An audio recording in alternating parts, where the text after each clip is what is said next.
Pink Floyd's Great Gig in the Sky has become a defining moment of the band's magnum opus, Dark Side of the Moon. With its wordlessly anguished vocals and iconic piano intro, the song closes out the LP's A-side with a whisper, then a bang, then a whisper again. But if you were to have asked the song's vocalist, Claire Torrey, about the song that night at Abbey Road Studios, she might have told you it was never going to make the album.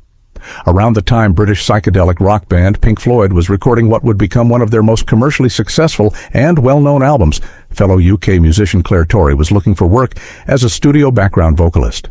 Weeks before, Dark Side of the Moon would be released in March 1973, the band and Torrey's paths crossed in a way that would define the record and their respective careers forever.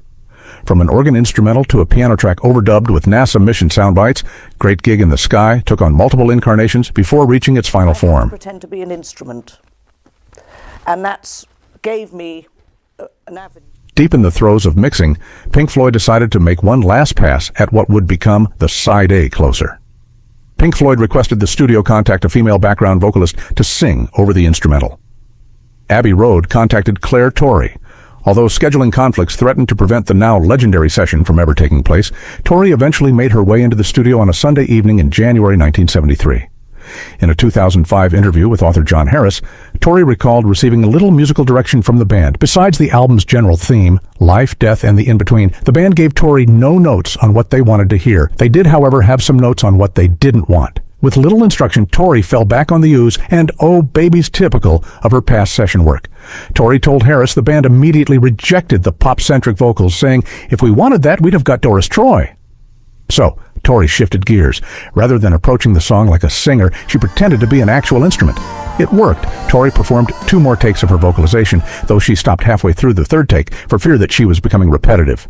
"I said, I think you've got enough," Torrey said. "I thought it sounded like caterwauling. I think Rick Wright, Pink Floyd's keyboardist, had subsequently said I was embarrassed." And I was. After listening back to her vocal take in the control room, Torrey said the members of Pink Floyd didn't say much. She took their muted reaction as a sign that she hadn't accomplished what they'd wanted. Torrey assumed the song would never see the light of day, took her money, and left to get dinner with her boyfriend.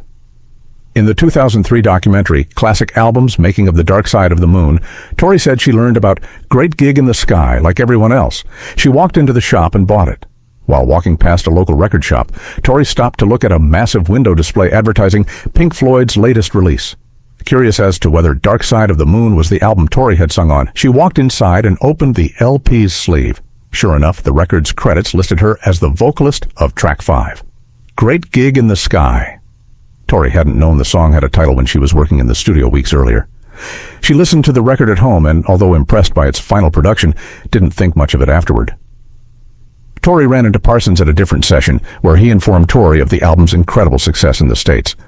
"I said, oh fine, jolly good. That was it really," Torrey recalled in the Classic Albums documentary.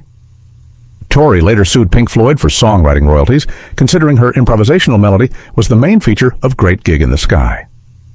Torrey and the band settled out of court in 2005.